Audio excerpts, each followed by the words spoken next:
الحمد لله نحمده ونستعينه ونستغفره ونؤمن به ونتوكل عليه ونعوذ بالله من شرور أنفسنا ومن سيئات أعمالنا من يهده الله فلا مضل له ومن يضلله فلا هادي له. أما بعد فقد قال الله تبارك وتعالى في كلامه المجيد والفرقان الحميد: أعوذ بالله من الشيطان الرجيم بسم الله الرحمن الرحيم وما أرسلنا من رسول إلا ليطاع بإذن الله ولو أنهم إذ ظلموا أنفسهم جاءوك فاستغفروا الله واستغفر لهم الرسول لوجدوا الله توابا رحيما. صدق اللہ العظیم. حاضرین محترم، آج کی یہ مجلس نمبر شمار کے اعتبار سے 136 نمبر کی مجلس ہے، اور آج کی اس مجلس میں سورۃ النساء کی آیت نمبر 64 سے آیت نمبر 68 تک کی آیات تفسیر کے ساتھ عرض کی جائے گی. گزشتہ مجلس میں یہ بات آئی تھی کہ اللہ تعالیٰ نے ارشاد فرمایا کہ یا ایھا الذین آمنوا اطیعوا اللہ واطیعوا الرسول،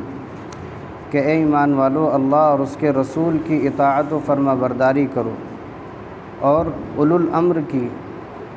جو صاحب اختیار ہیں، ان کی بھی اطاعت کرو. اس کے بعد اللہ تعالیٰ نے ارشاد فرمایا کہ جو لوگ اپنے ایماندار ہونے کا دعویٰ کرتے ہیں اور اس کے باوجود اپنے فیصلے شیطان کے پاس لے جاتے ہیں، کافروں کے پاس لے جاتے ہیں، حالانکہ انہیں یہ حکم تھا کہ اس طاغوت کا، اس کافر کا انکار کرتے، لیکن اس کے باوجود وہ لوگ کافروں سے اپنے فیصلے کرانے چاہتے ہیں، تو یہ لوگ ظاہر ہے کہ مومن نہیں ہیں. اس لیے کہ جن کو اللہ تعالیٰ نے قرآن دیا ہے، ایمان دیا ہے،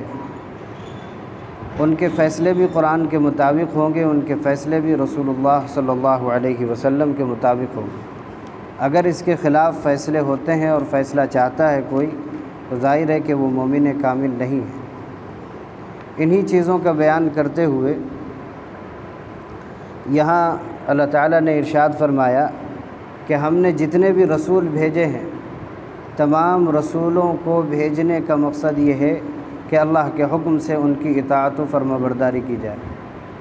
جو بھی حکم اور جو بھی فیصلہ وہ کریں اس کو ہم مانیں. اس لیے رسولوں کو اور انبیاء کرام علیہم الصلاۃ والسلام کو اللہ تعالیٰ نے بھیجا ہے. اس آیت میں اللہ تعالیٰ نے ان لوگوں کو تنبیہ فرمائی ہے اور توبہ استغفار کی طرف متوجہ فرمایا ہے جن لوگوں نے اپنے عمل کی غلط تعویلیں پیش کی تھی اور جھوٹے عذر پیش کیے تھے. کون لوگ تھے؟ آپ کو اگر واقعہ یاد ہوگا کہ بشر نامی منافق نے اپنا فیصلہ،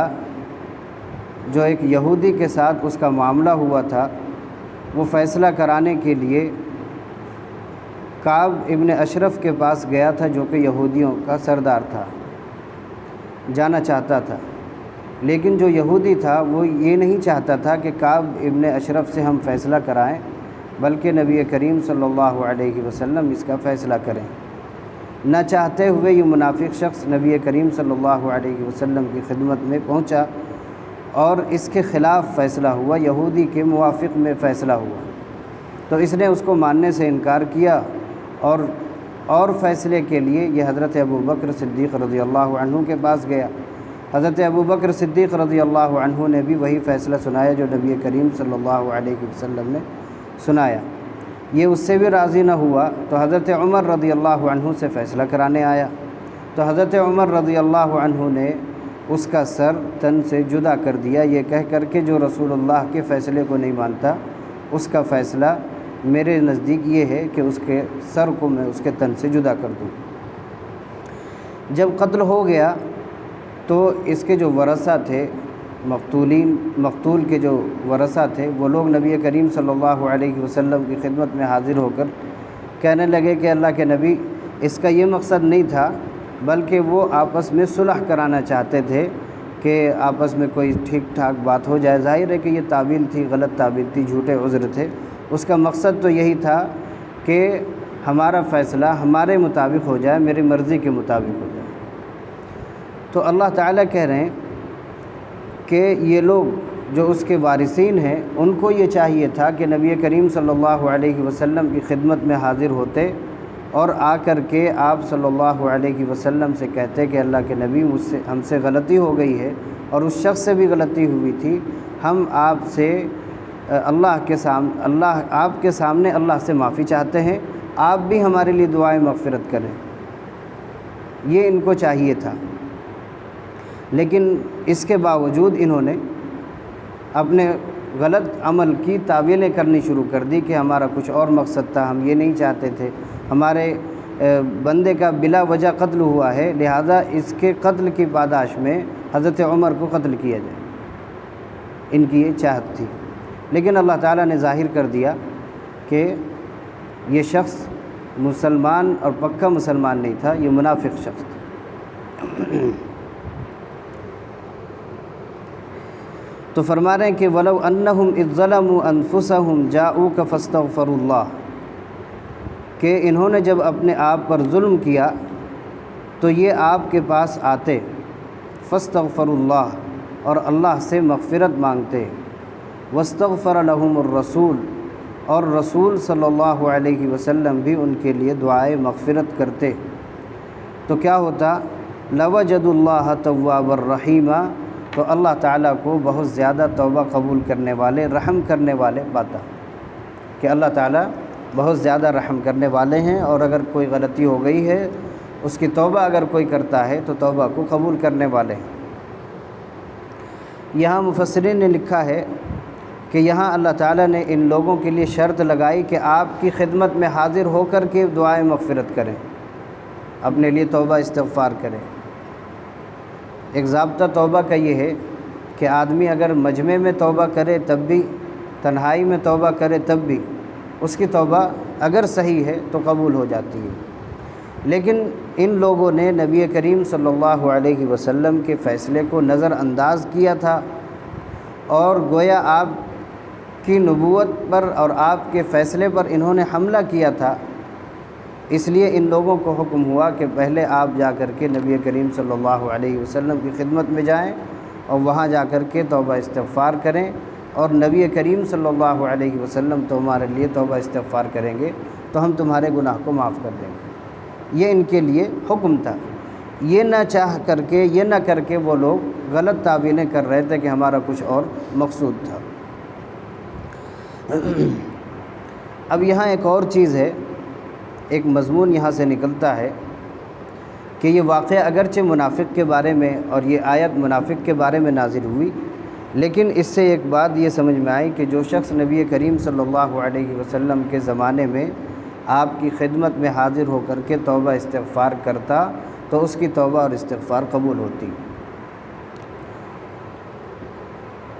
جیسے کہ ان لوگوں کی قبول ہوتی۔ اسی طرح دیگر لوگ اگر کوئی گناہ کر کے نبی کریم صلی اللہ علیہ وسلم کی خدمت میں حاضر ہو جاتے تو ان کی بھی توبہ قبول ہوتی۔ یہاں معارف القرآن میں اور اسی طرح تفسیر ابن کثیر میں اور تفسیر قرطبی میں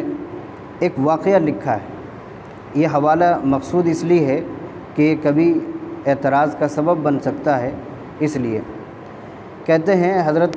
مفتی شفیع صاحب عثمانی رحمۃ اللہ علیہ نے لکھا ہے کہ حضور صلی اللہ علیہ وسلم کی خدمت میں حاضری جس طرح آپ کی زندگی میں ہوتی اور وہاں توبہ استغفار کرتے تو توبہ قبول ہوتی، اسی طرح آپ کے اس دنیا سے رخصت ہونے کے بعد آپ کے قبر اطہر پر جا کر کے کوئی دعائے مغفرت کرتا ہے، اللہ تعالیٰ سے معافی چاہتا ہے تو اللہ تعالیٰ اس کو اب بھی معاف کر دیں گے۔ یہ حضرت مولانا مفتی شفیع عثمانی صاحب رحمۃ اللہ علیہ نے لکھا ہے اپنی کتاب، اپنی تفسیر معارف القرآن میں۔ ایک واقعہ پیش آیا تھا، یہ واقعات میرے خیال سے اور بھی اس طرح کے واقعات ہمارے بزرگوں نے، ہمارے علماء نے لکھا ہے۔ یہ تفسیر ابن کثیر کا واقعہ ہے۔ کہتے ہیں کہ ایک شخص تھے عتبی، كنت جالسا عند قبر النبی صلی اللہ علیہ وسلم، کہتے ہیں کہ میں بیٹھا ہوا تھا، یہ حضرت عتبی کہتے ہیں کہ میں بیٹھا ہوا تھا نبی کریم صلی اللہ علیہ وسلم کی قبر اطہر کے پاس۔ ظاہر ہے کہ اس زمانے میں اس طرح کی جالیاں وغیرہ تو نہیں لگی ہوئی تھی، کھلی قبر تھی۔ فجاء اعرابی، ایک دیہاتی شخص آیا، فقال السلام علیک یا رسول اللہ، اور اس نے قبر اطہر پر آپ صلی اللہ علیہ وسلم کو سلام کیا،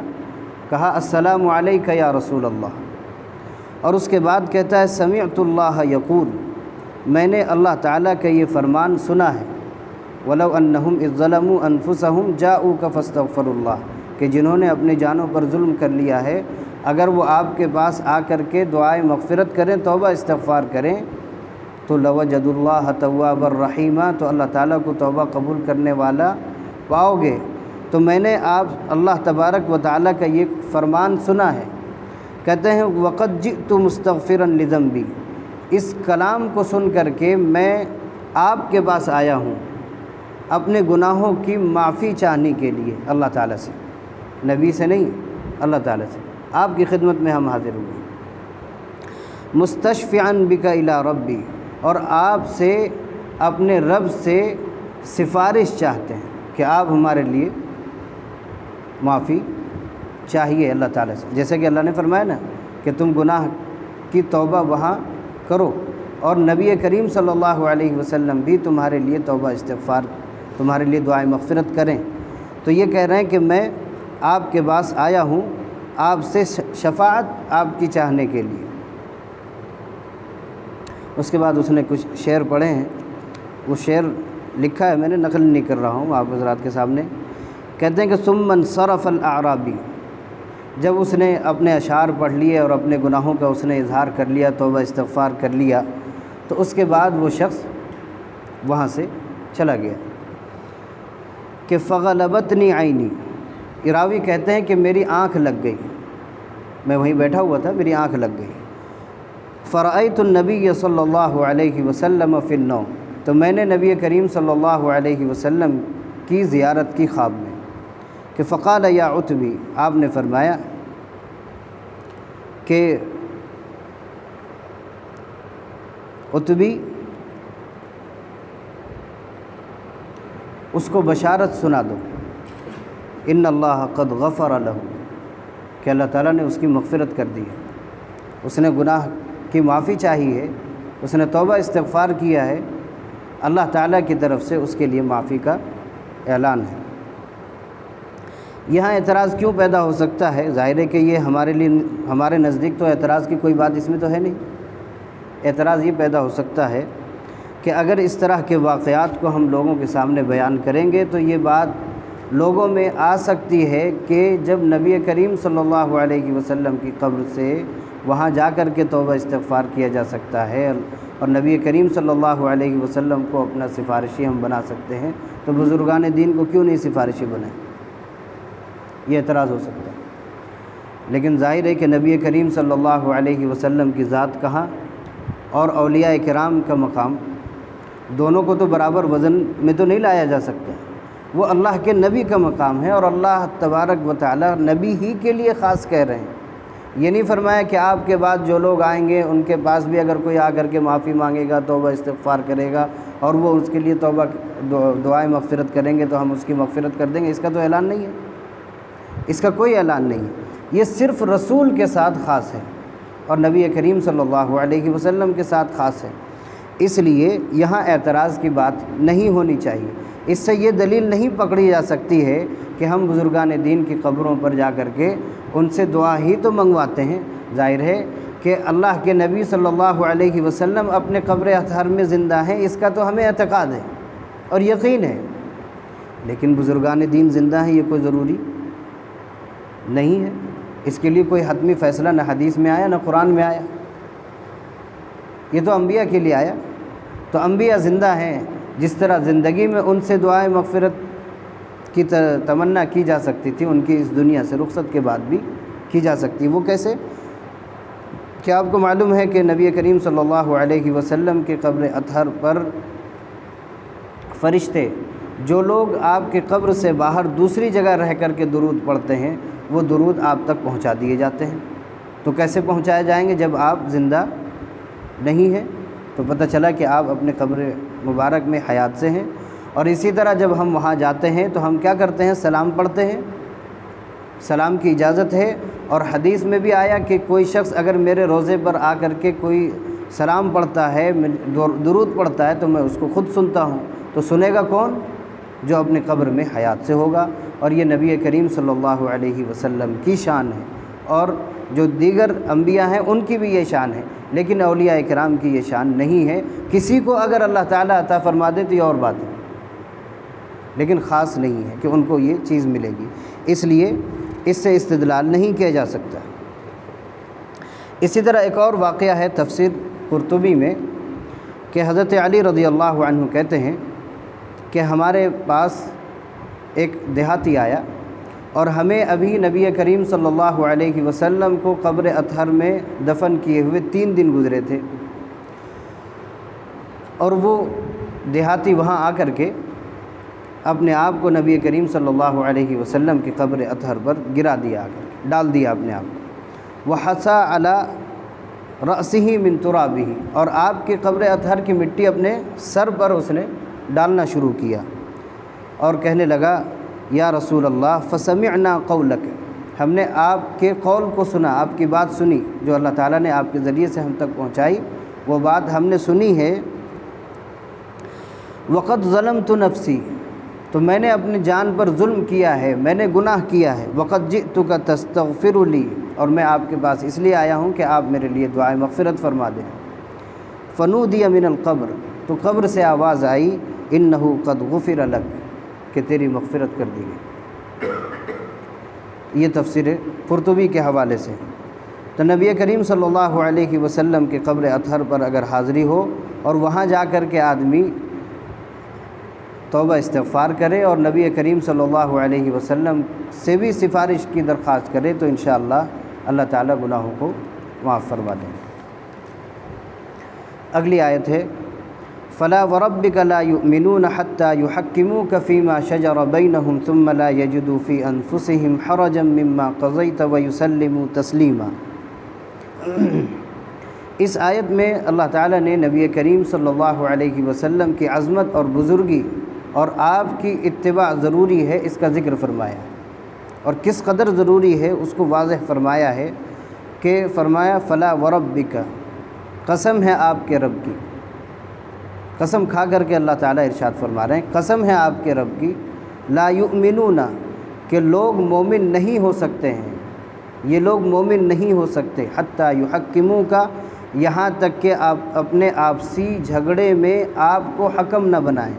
آپ کو فیصلہ کرنے والا نہ بنائیں، تب تک کہ یہ لوگ مومن نہیں ہو سکتے۔ یہاں ظاہر ہے کہ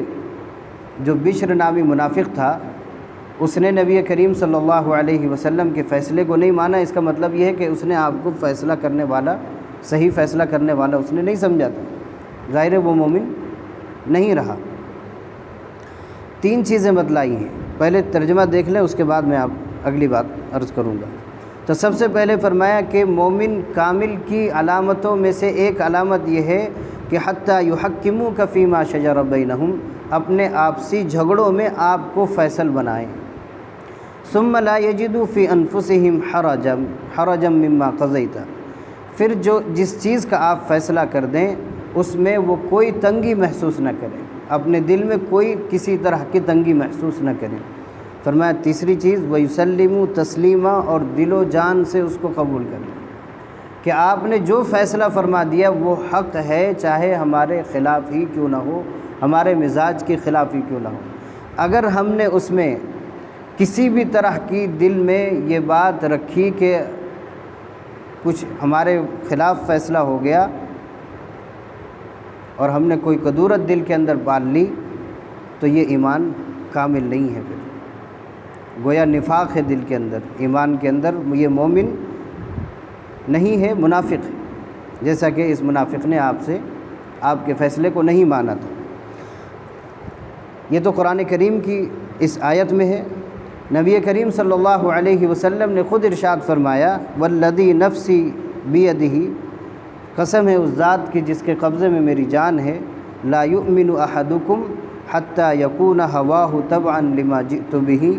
کہ تم اس وقت تک مومن نہیں ہو سکتے جب تک کہ تمہاری خواہشیں میرے ان فرمان کے تابع نہ ہو جائیں جو میں نے اللہ تعالیٰ سے حاصل کیا ہے، لایا ہے، یعنی جو میرا فیصلہ ہے اس کے تابع نہ ہو جائے تمہاری خواہشیں، جب تک تم مومن نہیں ہو سکتے۔ اگر تمہاری خواہشیں میرے فیصلوں پر غالب ہیں تو تم مومن کامل نہیں ہو۔ بڑی یہ بات ایسی ہے جو دل کو جھنجھوڑ دینے والی ہے کہ ہم قرآن و حدیث کے فیصلوں کو، ظاہر ہے کہ قرآن اور حدیث آپ کا جو فیصلہ ہے، آپ کو حکم بنانا ہے، آپ کی زندگی کے بعد حکم کس کو بنائیں گے؟ آپ کے ارشادات کو، آپ کی احادیث کو، اور آپ نے جو قرآن ہمیں دے کر آپ تشریف لے گئے، اس قرآن کو ہم حکم بنائیں گے۔ لیکن ہم مسلمانوں میں بڑے افسوس کی بات ہے کہ ہم نے قرآن کو اس طرح سے چھوڑ دیا ہے کہ اس کے فیصلوں سے ہمیں گویا یقین ہی نہیں ہے، اس پر ہم اس کے مطابق فیصلہ ہی نہیں چاہتے ہیں۔ دیکھ لیجئے آپ ہمارے معاشرے میں ہم اگر نظر دوڑائیں گے تو ہمیں ہمارا مسلمان پکا نمازی وہ کوڈ اور کافروں کا چکر کاٹتے ہوئے نظر آئے گا۔ کوئی معاملہ اگر پیش آ جاتا ہے، دین کا معاملہ ہو، دنیا کا معاملہ ہو، اللہ تعالیٰ نے دین و دنیا سارے مسائل کا حل قرآن میں اور احادیث میں اللہ کے نبی نے دے دیا، اس کے باوجود ہمیں اس قرآن کے خلاف فیصلہ چاہیے ہے، اسی لیے ہم کافروں کے پاس جاتے ہیں۔ وہ کہاں ہمارے قرآن کے مطابق فیصلہ کرے گا، وہ کہاں احادیث کے مطابق فیصلہ کرے گا؟ اسے تو خود اپنے آپ کا پتہ نہیں ہے، وہ ہمارا فیصلہ کیسا کرے گا؟ وہ فیصلہ ایسا ہی کرے گا کہ وہ کافروں والا فیصلہ کر کے ہمیں دے گا اور ہم اس سے خوش ہو جائیں گے۔ ظاہر ہے کہ فیصلہ اگر ہمارے حق میں ہوتا ہے، لیکن ہو گیا، ہم خوش تو ہو گئے، لیکن قرآن کو ہم نے چھوڑ دیا، قرآن کے فیصلے کو ہم نے چھوڑ دیا، نبی کے فیصلے کو ہم نے چھوڑ دیا۔ طلاق کے مسئلے میں یہ بات میں نے پہلے بھی کہی تھی کہ طلاق کی بات جہاں آتی ہے تو ہم کہاں چلے جاتے ہیں؟ کورٹ میں، کہ اس کو کورٹ میں ہم گھسیٹیں گے، دیکھتے ہیں کیسے اس کی چربی نکلتی ہے۔ یہ سارے کام ہم کرتے ہیں۔ کافروں کے پاس ہم اپنے طلاق کے مسئلے کو لے جائیں گے، بتائیے وہ کیا کہے گا؟ وہ تو یہی کہے گا کہ جس نے 3 طلاق دیا اس کو ہم جیل بھیج دیں، اس کے پاس تو یہی قانون ہے، وہ تو اس کے پاس تو دنیا کا قانون ہے۔ لیکن اللہ نے قانون کچھ اور دیا ہے، ہم اس کو چھوڑ کر کے، ہم اپنے علماء سے ہٹ کر کے، اپنے دین کے رہنماؤں سے ہٹ کر کے ہم نے کافروں کو اپنا مقتدی بنا لیا کہ تم ہمارا فیصلہ کرو، ہم تمہارے پاس آئیں گے۔ اور علماء کے پاس، دین کے فیصلے کرنے والوں کے پاس اس لیے نہیں جاتے کہ ان کے پاس طاقت کیا ہے، یہ کیا کر لیں گے اگر ہم ان کے پاس نہیں جائیں گے تو یہ ہمارا ایمان ہے کہ اتنا کمزور ہے کہ قرآن کے مطابق فیصلہ کرانے کے لیے ہمارا ایمان تیار نہیں ہے، ہم خود تیار نہیں ہیں۔ تو فرمایا کہ جب تک کہ یہ 3 چیزیں انسان کے اندر نہیں ہوگی وہ مومن کامل نہیں ہوگا۔ جب تک کہ وہ آپ کے فیصلے کو، آپ کو فیصل نہیں بنائے گا، آپ کے فیصلے کو نہیں مانے گا، دل و جان سے نہیں مان لے گا، تب تک کہ وہ مومن کامل نہیں ہو سکتا ہے۔ ایک واقعہ اس آیت کے شان نزول کے بارے میں آتا ہے کہ حضرت عروہ ابن زبیر، جو حضرت زبیر ابن عوام رضی اللہ عنہ کے بیٹے ہیں، کہتے ہیں کہ حضرت زبیر نے ان سے یہ بات بیان کی کہ ان کا جھگڑا ایک انصاری سے ہو گیا تھا۔ کس سلسلے میں؟ کاشتکار تھے یہ لوگ، حضرت زبیر کی زمین تھی، اس کے بعد یہ ان انصاری کی زمین تھی۔ جو پانی سیراب کرنے کے لیے جو نالا بنا ہوا تھا، پانی جو کھیت میں پہنچانے کے لیے، تو جس طرف سے پانی کا بہاؤ تھا تو پہلے حضرت زبیر کی کھیتی تھی، اس کے بعد ان انصاری کی صحابی کی کھیتی تھی۔ تو کہتے ہیں کہ انہوں نے آپس میں ان کا جھگڑا ہو گیا کہ پہلے پانی ہم اپنے کھیت میں پہنچائیں۔ آپس میں جب بحث ہو گئی تو نبی کریم صلی اللہ علیہ وسلم کی خدمت میں پہنچے، تو کہتے ہیں کہ نبی کریم صلی اللہ علیہ وسلم نے فرمایا کہ اسقی زبیر، اپنے کھیت کو سیراب کر لو، اور جب تمہارا پانی تمہارے کھیت میں پہنچ جائے تو پھر اپنے پڑوسی کے کھیت کی طرف پانی کا بہاؤ کر دو۔ یعنی پہلے تم اپنے کھیتی کو سیراب کر لو، پھر اپنے پڑوسی کے کھیت کی طرف پانی کو کر دینا۔ آپ نے یہ فیصلہ کر دیا۔ تو یہ جو انصاری تھے، ان کے بارے میں لکھا ہے کہ یہ غزوہ بدر میں بھی شریک ہوئے تھے۔ ایک جگہ لکھا ہے، اللہ نہ کرے کہ میرے سے کوئی غلطی ہو، کہ کسی نے لکھا کہ یہ منافق تھے، نعوذ باللہ۔ میں ابھی بھی یہ کہتا ہوں کہ یہ صحابی تھے یا منافق تھے، اس کا مجھے علم نہیں ہے۔ یہاں لکھا ہے کہ یہ غزوہ بدر میں شریک ہوئے تھے۔ جب غزوہ بدر میں شریک ہوئے ہوں گے تو یہ صحابی ہی ہیں۔ ہو سکتا ہے کہ کسی وجہ سے اور غلط بات لکھ دی گئی ہو، یا بہرحال اگر یہ بات غلط ہے تو یہ میری طرف سے ہے اور میں اللہ تعالیٰ سے معافی چاہتا ہوں۔ تو کہتے ہیں کہ ان انصاری نے غصے کا اظہار کیا اور کہا کہ یہ آپ کے پھوپھی زاد بھائی ہیں،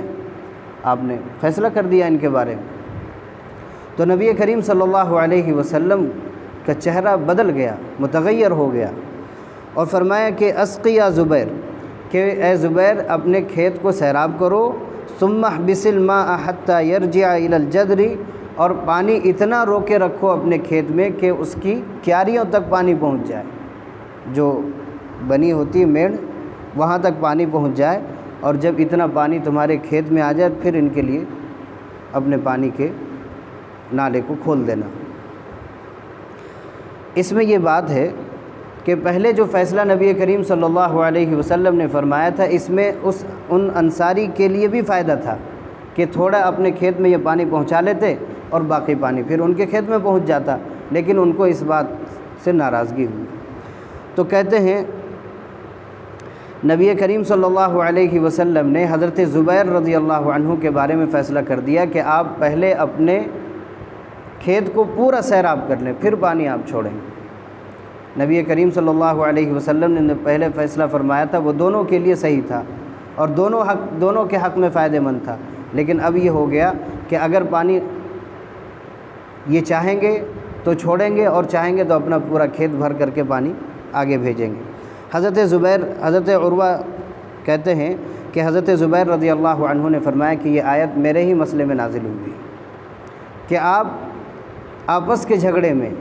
آپ کے فیصلے کو اور آپ کو فیصل نہ بنائیں جب تک کہ یہ مومن کامل نہیں ہو سکتے۔ اس لیے ہمیں نبی کریم صلی اللہ علیہ وسلم کے اس دنیا سے رخصت ہو جانے کے بعد بھی آپ کو حکم بنانا ہے، آپ کو فیصل بنانا ہے، اس طور پر کہ آپ کی احادیث جو موجود ہیں اور آپ نے جو قرآن ہمارے لیے چھوڑا ہے، اس میں دیکھیں گے کہ ہمارے لیے اللہ کے نبی کا اور اللہ کا کیا فیصلہ ہے۔ اس فیصلے پر ہم عمل کریں گے تب جا کر کے مومن کامل ہوں گے۔ اور اگر خدا نخواستہ اپنے ایمان کی کمزوری کی بنیاد پر اگر ہم غیروں کے پاس جا کر کے اپنے فیصلے کروائیں گے تو صریح مخالفت ہوگی قرآن کی اور اس آیت کی۔ آج کا جو دور ہے، آج کے دور میں بظاہر بہت سے لوگ یہ سمجھتے ہیں کہ اسلامی جو قانون ہے یہ ظالمانہ قانون ہے، گویا کہ چور کے ہاتھ کاٹ دیے جائیں، زانی کو سنسار کر دیا جائے اور ڈاکوؤں کو سولی پر لٹکا دیا جائے، قتل کر دیا جائے۔ یہ تو ظلم والا فیصلہ ہے، جیل بھیج دیا جائے سزا کاٹ کر کے، اپنے گھروں کو واپس ہو جائیں گے۔ یہ فیصلہ دنیا کا فیصلہ ہے، یہ فیصلہ دنیا کا۔ اللہ کا تو قاعدہ ہے کہ جو چوری کرے گا اس کے ہاتھ کاٹ دو، جو شادی شدہ زنا کرے گا سنسار کر دو۔ اگر اس اسلامی قانون کے مطابق ظاہر ہے کہ اگر فیصلے ہونے لگے تو دنیا سے چوری، ڈکیتی، زناکاری اور یہ جو دنیا میں فسادات ہو رہے ہیں، ان سب فسادات کا خاتمہ ہو جائے اگر شریعت کے مطابق فیصلے ہونے لگے۔ نبی کریم صلی اللہ علیہ وسلم کے زمانے میں یہ واقعات پیش نہیں آتے تھے، اس لیے کہ سخت سزا تھی اور آپ نے سنسار بھی کیا ہے، آپ نے ہاتھ بھی کاٹے ہیں، آپ نے کوڑے بھی لگوائے ہیں۔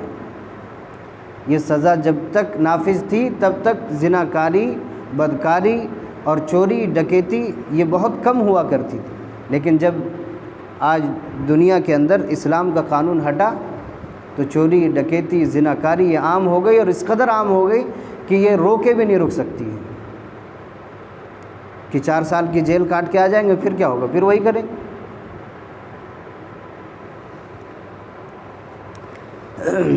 بہرحال تو اللہ تعالیٰ نے فرمایا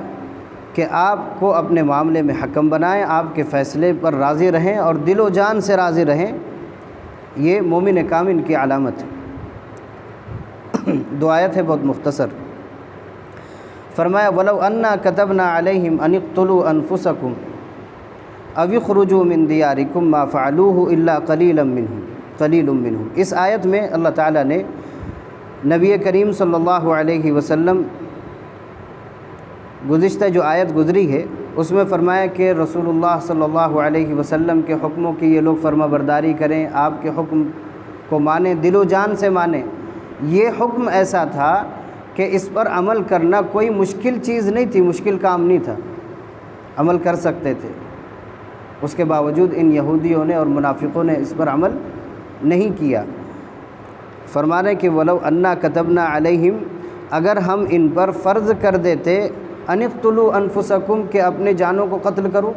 کہ اگر تم نے گناہ کیا ہے تو اس کی سزا یہ ہے اور اس کی توبہ یہ ہے کہ اپنے آپ کو قتل کرو۔ اگر یہ چاہتے اللہ تعالیٰ فیصلہ کر دینا تو یہ فیصلے کو نازل تو اللہ کر سکتے تھے، جیسا کہ بنی اسرائیل میں ان لوگوں پر یہ فیصلہ آیا تھا جنہوں نے بچھڑے کی عبادت کی تھی۔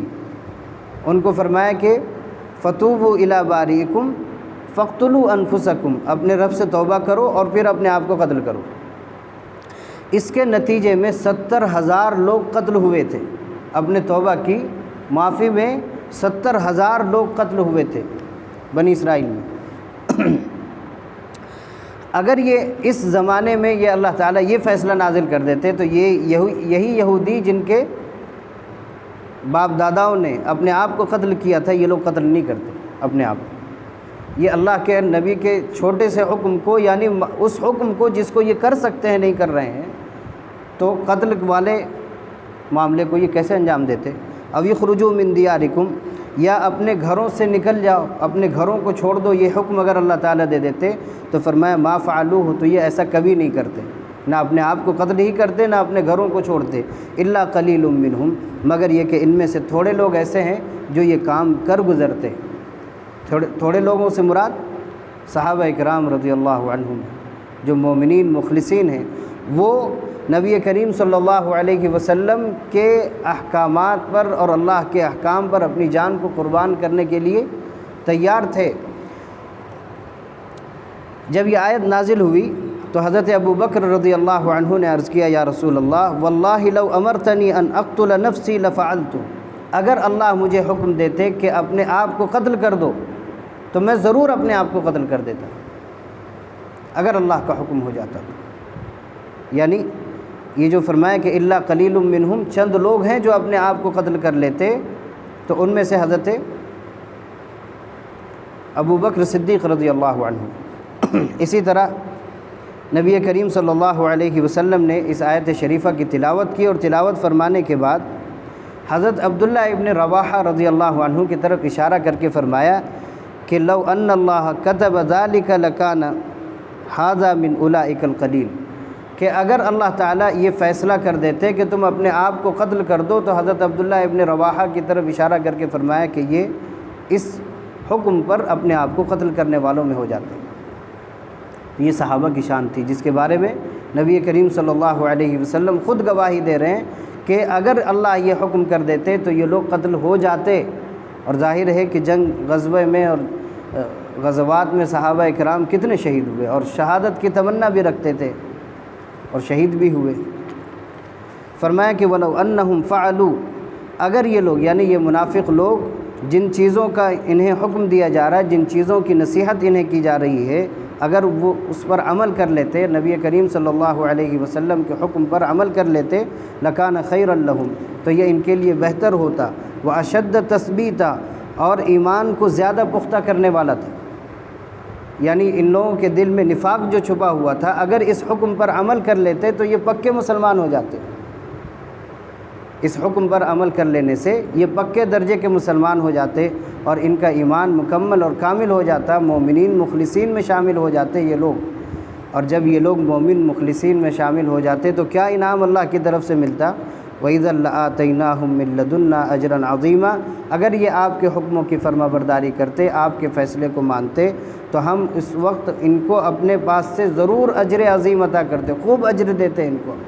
وَلَهَدَيْنَاهُمْ صِرَاطًا مُسْتَقِيمًا، اور سیدھے راستے پر چلاتے، یعنی ایمان کے راستے پر ہم انہیں چلا دیتے، لیکن انہوں نے آپ کی بات کو نہیں مانا، یہ منافق رہے اور اپنے کفر پر ہی ان کا خاتمہ ہوا اور جہنم کے حقدار ہوئے۔ انشاءاللہ اگلی آیتوں کی تفسیر اگلی مجلس میں عرض کی جائے گی۔ سبحان اللہ و بحمدہ، سبحانک اللہم و بحمدک، نشہد ان تبارك الذي نزل الفرقان على عبده ليكون للعالمين نذيرا